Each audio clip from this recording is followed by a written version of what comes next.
Intro, intro, intro. Here I am. I'm Dan Rather. I'm Dan Rather. And I'm Ted Koppel.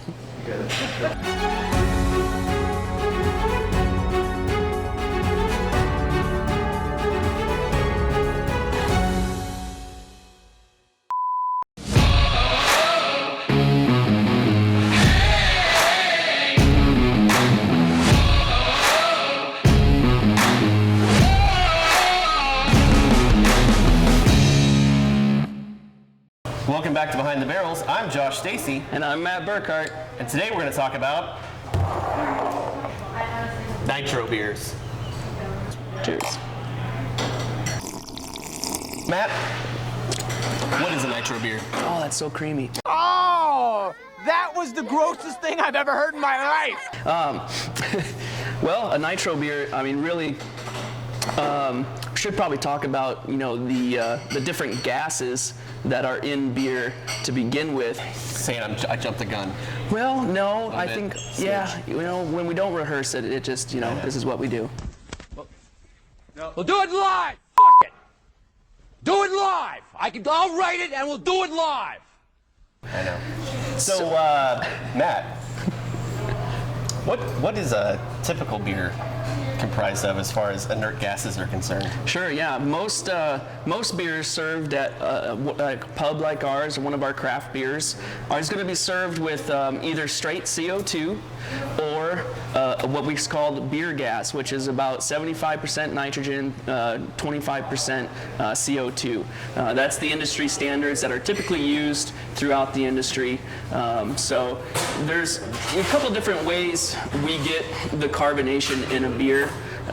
One is through fermentation. So as the yeast are fermenting sugars in our fermentation tank, they are creating CO2, and some of that CO2 stays in solution in the beer to the final package.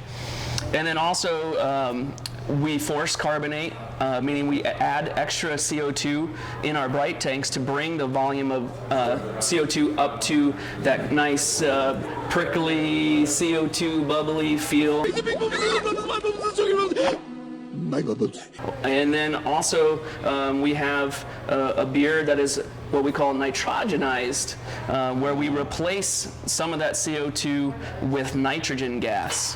And that's, you know, kind of the difference between the gases and whatnot. So This has CO2 in it, yes.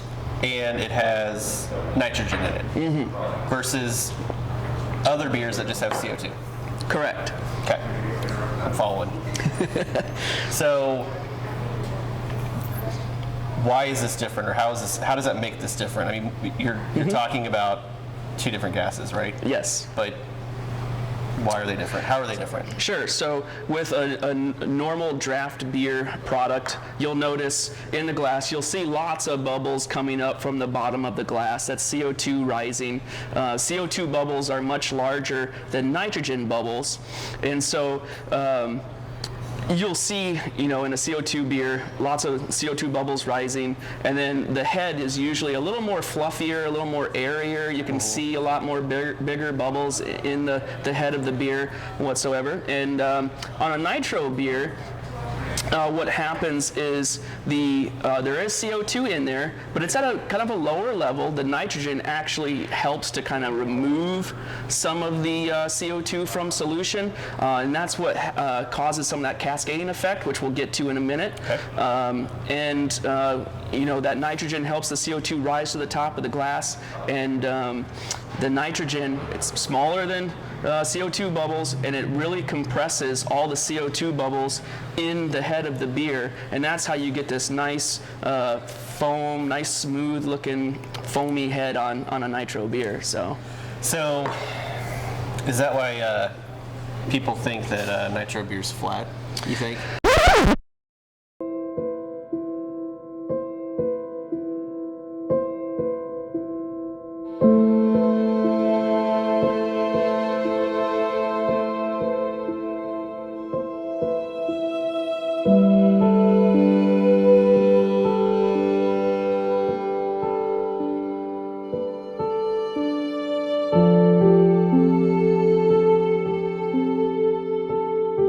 You know, I really despise when you hear that it's a flat beer, because no, it is not flat. This style of beer really comes from, out of really England, and the way beer developed from what they call real ale. Beer used to be served out of casks, and you couldn't pressurize these casks. They were wooden casks. You couldn't really hold CO2 in there very well, otherwise the wooden cask would probably explode. In order to serve these types of beers, they had to use hand pumps in the old style bars, and they were served, at a little bit lower carbonation. There's still CO2 in there, there's still carbonation in there, but it's just not what we're used to in a normal, craft beer or domestic product. So when you're talking about kind of the origins of this, and you're talking about, you said earlier that there's natural fermentation and there's forced carbonation. Mm-hmm. And is there differences between the CO2 and you talked about the size of the bubbles and things like that. Is there a difference between naturally forming CO2 versus CO2 that we're getting from a manufacturer? Sure, yeah. There is, a lot of people who really appreciate what's called real ale, where it's naturally carbonated using the yeast and the sugars that's in the beer itself. I think you get a little bit more of a softer carbonation, mm-hmm. and it's just a little more smoother.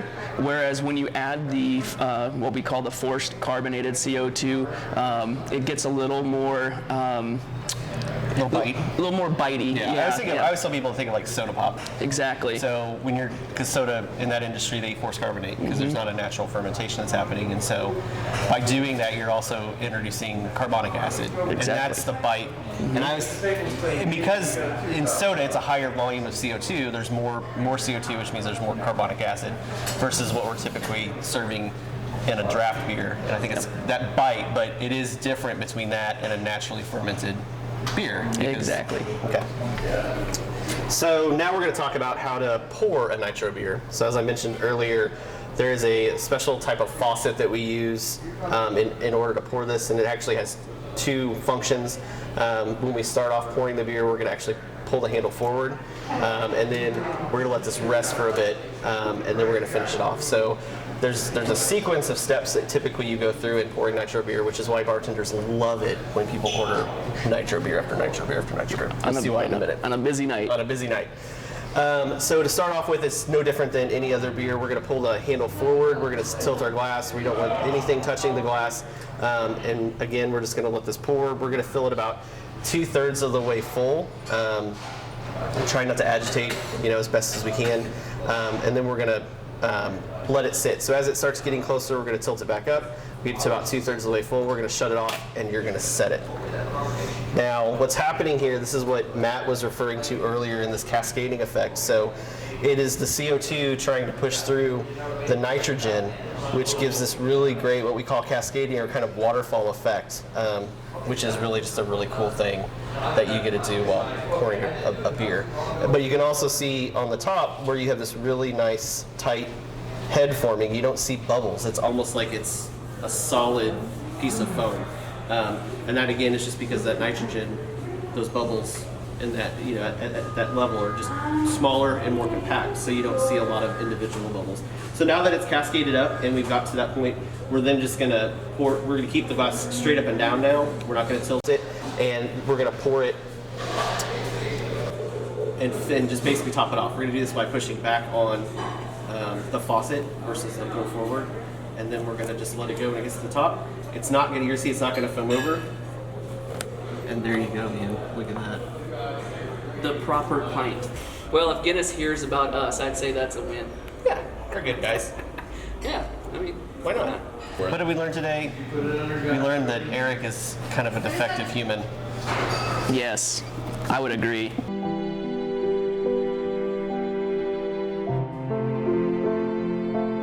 Well, hopefully you learned something new today about beer, nitrogenized beer, inert gases. Yeah. I recommend that anyone come down, give it a shot, give it a holler, give it a little lap around the old tongue. Silence, you funny fool! I don't know. Did we convince Eric any differently? Did we change his mind at all? Did he learn anything today? Poor bastard. No, he knows everything. Oh, that's a pity. No, It must hurt. no culture, no appreciation. Videos, so. It must hurt knowing everything and being right all the time. Thanks for for tuning in. Thanks for being here with us today. Like, subscribe, comment below if you want. If not, it's fine. Have a beer.